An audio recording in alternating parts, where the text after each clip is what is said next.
Sri motor channel நண்பர்கள் அனைவருக்கும் வணக்கம். நம்ம சேனல் இப்போ தான் ஃபஸ்ட் டைம் பார்க்குறீங்கன்னா நம்ம சேனலை மறக்காமல் சப்ஸ்கிரைப் பண்ணுங்கள், பெல் பட்டனை கிளிக் பண்ணுங்கள், லைக் ஷேர் பண்ணுங்கள். வீடியோ பார்த்து முடிச்சதுக்கப்புறம் வீடியோ எந்தளவுக்கு பிடிச்சிருங்கிறத கமெண்ட் செக்ஷனில் கமெண்ட் பண்ணுங்கள். வாங்க நண்பா, வீடியோக்குள்ளே போகலாம். இன்றைக்கி நம்ம எந்த வண்டி பார்க்க போகிறோம்னு பார்த்தீங்கன்னா, ஸ்விஃப்ட்டில் வந்து ஏசி கூலிங் வந்து பார்த்தீங்கன்னா நைட் டைமில் உங்களுக்கு கூலிங் நல்லாயிருக்கும், வெயில் டைமில் வந்து பார்த்தீங்கன்னா அனல் காற்று மாதிரி அடிக்குதுன்னு சொல்லியிருந்தாங்க. இப்போ நம்ம வந்து அதை பற்றி தான் பார்க்க போகிறோம்.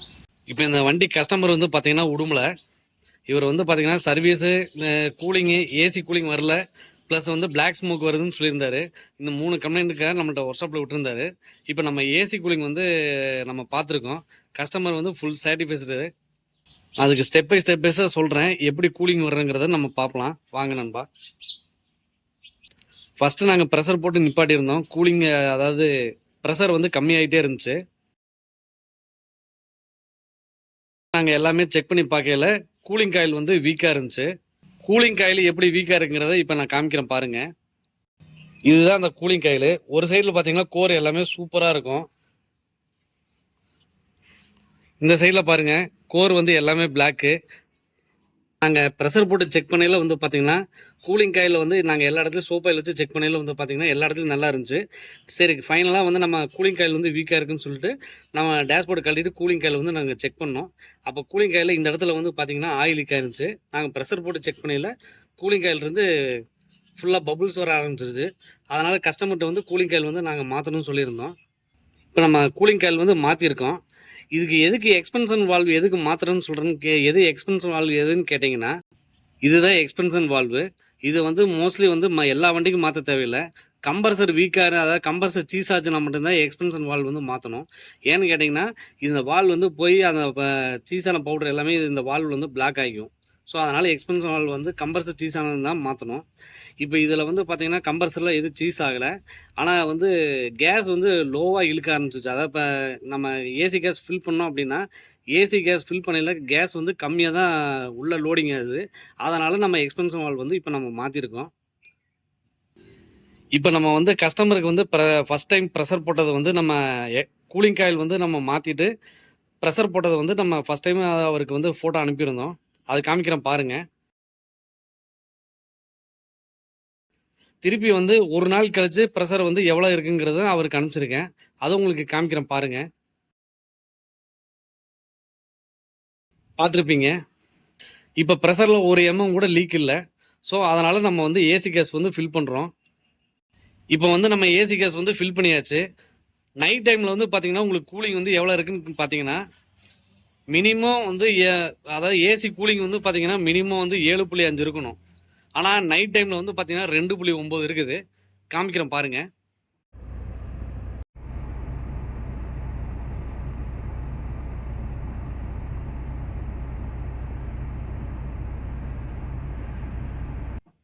கண்ணாடியே வேப்பர் ஆகுது பாருங்கள், பார்த்துருப்பீங்க.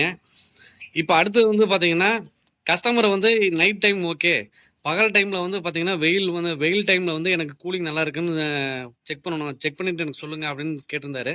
அவருக்கு நான் வீடியோ அனுப்பிச்சிருந்தேன் பாருங்கள். 6.9லிருந்து 6.7 வரைக்கும் மைனஸ் ஆகிட்டே வருது. இது வந்து நார்மல் ஐடில் ஸ்பீடில். இது வந்து ரன்னிங்கில் வந்து பார்த்தீங்கன்னா இன்னும் உங்களுக்கு கம்மியாக தான் ஆகும். இப்போ காமிக்கிறேன் பாருங்கள்.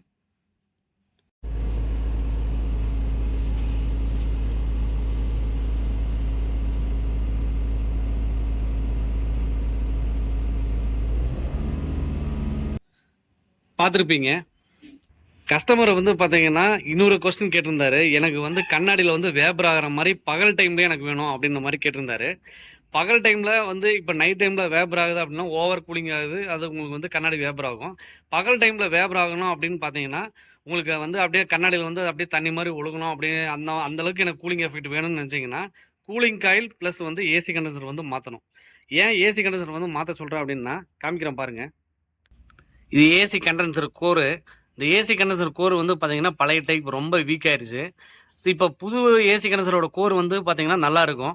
அப்போ அந்தளவுக்கு உங்களுக்கு கூலிங் எஃபெக்ட் நல்லாயிருக்கும். கஸ்டமர் இன்னொரு கொஸ்டின் கேட்டிருந்தாரு. எனக்கு இப்போ கூலிங் நல்லா இருக்கு, இடையில ஒரு சில டைம் வந்து கூலிங் வந்து கம்மியாகிறதுக்கு காரணம் என்ன அப்படின்னு சொல்லி கேட்டிருந்தாரு. ஏசி கேஸ் நீங்கள் டாப் அப் பண்ணியிருந்தீங்க அப்படின்னா கூலிங் வந்து கம்மியாகாது. வேறு என்ன பிரச்சனை வரும்னு கேட்டிங்கன்னா காமிக்கிறேன் பாருங்கள். இந்த இடத்துல வந்து பார்த்தீங்கன்னா உங்களுக்கு கூலிங் காயில் ஜாயிண்ட் ஆகிற இடம் இருக்கும். ப்ளஸ் வந்து பார்த்தீங்கன்னா ஹீட்டர் கோர் அந்த இடத்துல தான் வரும்.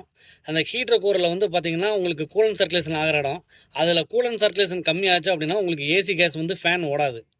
அப்போ ஃபேன் உங்களுக்கு ஓடலைன்னா கூலிங் வந்து கம்மியாகும். ரேடியேட்டரில் வந்து தண்ணி வந்து கம்மியாயிருச்சு அப்படின்னா உங்களுக்கு ஃபேன் ஏசிக்கு வர்ற ஃபேன் ஓடாது. அப்போ வந்து என்ன ஆகுன்னா உங்களுக்கு ஏசி கூலிங் வராது. இதனாலேயும் ஒரு பிரச்சனை வரும். மெயினாக வந்து ஹீட்டர் கோர் வந்து ஓட்டையாக இருக்கான்னு பார்க்கணும். உள் சைடு டேஷ்போர்டில் கைவிட்டு பார்த்தீங்கன்னா தெரியும் கீழே. நான் இந்த வண்டி சர்வீஸுக்கு வரையிலே வந்து பார்த்தீங்கன்னா தெர்மோஸ்டாட் வீக்காக இருக்குன்னு சொல்லியிருந்தேன் கஸ்டமர்கிட்ட. அவர் இப்போ விட்டுருங்க இடையில பார்த்துக்கலாம் அப்படின்ற மாதிரி சொல்லியிருந்தாரு. அதுக்கு தகுந்த மாதிரி கஸ்டமர் வந்து ஏசி கூலிங் வந்து நல்லா இருந்துச்சு, இப்போ கூலிங் இல்லை அப்படின்னாரு. நம்ம வந்து பார்த்தீங்கன்னா இப்போ தெர்மோஸ்டாட் அசம்பிளி வந்து மாற்றிருக்கோம், காமிக்கிறோம் பாருங்க.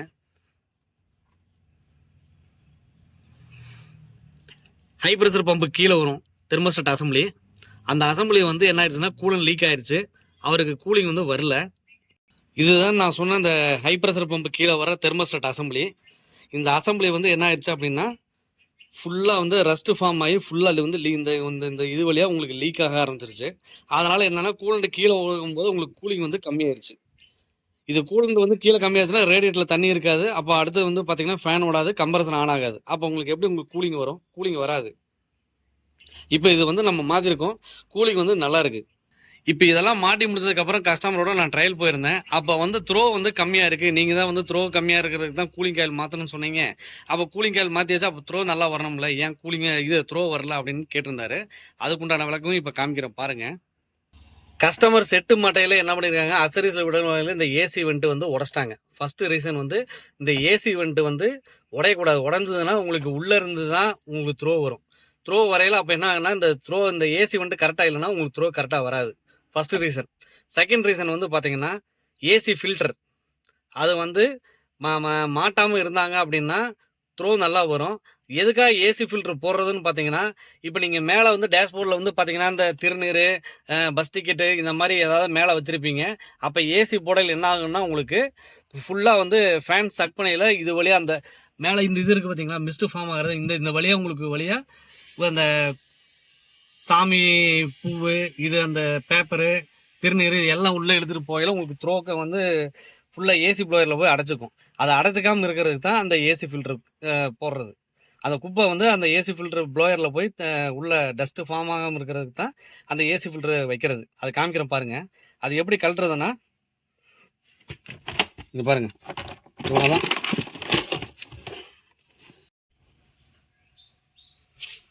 இதுதான் இந்த ஏசி ஃபில்டருக்கு வர்ற லாக்கு. இதை நம்ம இப்படி இந்த பக்கம் ஒரு லாக் வரும்.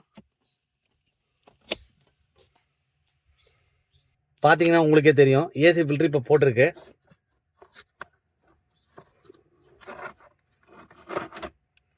பார்த்தீங்களா? இப்போ வந்து உங்களுக்கு என்ன த்ரோ கம்மியாக இருக்கும்.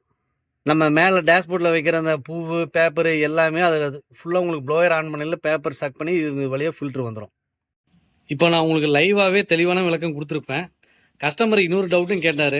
சப்போஸ் இப்போ எல்லாம் நான் பண்ணிட்டு போயிட்டேன், ஃப்யூச்சரில் வந்து ஏசி கேஸ் கம்மியாக இருக்குது அதுங்கிறது எப்படி நான் தெரிஞ்சுக்கிறதுன்னு கேட்டார். அதுக்கு உண்டான விளக்கம் காமிக்கிறேன் பாருங்கள். இது வந்து ரேடியேட்டர் ஏசிக்கு வர லோ ப்ரெஷர் ஓஸு. இந்த ஓஸில் தான் நம்ம வந்து ஏசி கேஸ் வந்து ஃபில் பண்ணுவோம். ஹை ப்ரெஷர் ஓஸில் ஃபில் பண்ண முடியாது. ஹை ப்ரெஷர் ஓஸ் வந்து பார்த்திங்கன்னா இங்கே வரும். இதிலே போட்டிருக்கு பார்த்தீங்களா ஹை ப்ரெஷர் ஓஸ்ன்னு, இதில் ஏற்ற முடியாது. இதில் தான் வந்து லோ ப்ரெஷர் ஓஸு. இதில் வந்து பார்த்திங்கன்னா ஓஸ் வந்து பார்த்திங்கன்னா கல் மாதிரி இருக்கும். கேஸ் அந்தளவுக்கு ஃபுல்லாக இருக்குதுன்னு அர்த்தம். சரிங்களா? இது வந்து கேஸ் வந்து எங்கே ஃபில் பண்ணுறதுன்னு வந்து பார்த்திங்கன்னா கீழே இங்கே வந்து நம்ம நாபில் வந்து போட்டு நம்ம ஏசி கேஸ் ஃபில் பண்ணுவோம். இப்போ இந்த அளவுக்கு ப்ரெஷராக இருந்துச்சு அப்படின்னா கேஸ் வந்து நல்லா இருக்குன்னு அர்த்தம். அதே மாதிரி டெம்பரேச்சர் ஏசி டெம்பரேச்சர் மீட்டரில் வந்து பார்த்தீங்கன்னா காமிக்கிற பாருங்கள். இப்போ வண்டி ஓடிட்டுருக்கு. ஏசிக்கு வர்ற டெம்பரேச்சர் மீட்டர் இது தான். இதில் வந்து பார்த்தீங்கன்னா உங்களுக்கு கம்மியாகிட்டே வரும். பார்த்தீங்கன்னா உங்களுக்கு நல்லாவே தெரியும். இதில் வந்து பார்த்தீங்கன்னா 15க்கு மேலே வந்துச்சு அப்படின்னா கேஸ் கம்மியாக இருக்குன்னு அர்த்தம். இதே 9லிருந்து 12க்குள்ளே இருக்குன்னா கேஸ் அதாவது ஏசி பரவாயில்லன்னு அர்த்தம். 7லிருந்து 9க்குள்ள இருக்குன்னா கூலிங் நல்லா இருக்குன்னு அர்த்தம். 7க்கு கீழே கம்மியாக 7 கீழே அதாவது 6.5 4.4 2.9 இந்த மாதிரி காமிச்சது அப்படின்னா கூலிங் ஃபர்ஸ்ட் கிளாஸ் இருக்குன்னு அர்த்தம். இப்போ காமிக்கிற பாருங்க.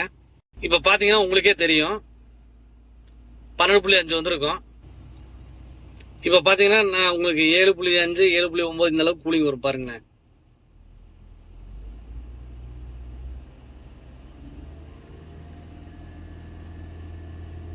இதான் கூலிங் வந்து ஃபர்ஸ்ட் கூலிங்கு, ஃபர்ஸ்ட் கிளாஸாக இருக்கும் கூலிங்கு. இப்போ இந்த வீடியோவில் வந்து பார்த்தீங்கன்னா வெயில் டைமில் கூலிங் எப்படி இருக்கணுங்கிறதையும் காமிச்சிருக்கேன். இப்போ ஏசியில் என்னென்ன பிரச்சனை வந்தாலும் அது எப்படிங்கிறத உங்களுக்கு இந்த வீடியோவில் காமிச்சிருக்கேன். இந்த வீடியோவில் உங்களுக்கு தெளிவாக எல்லாமே சொல்லியிருக்கேன்.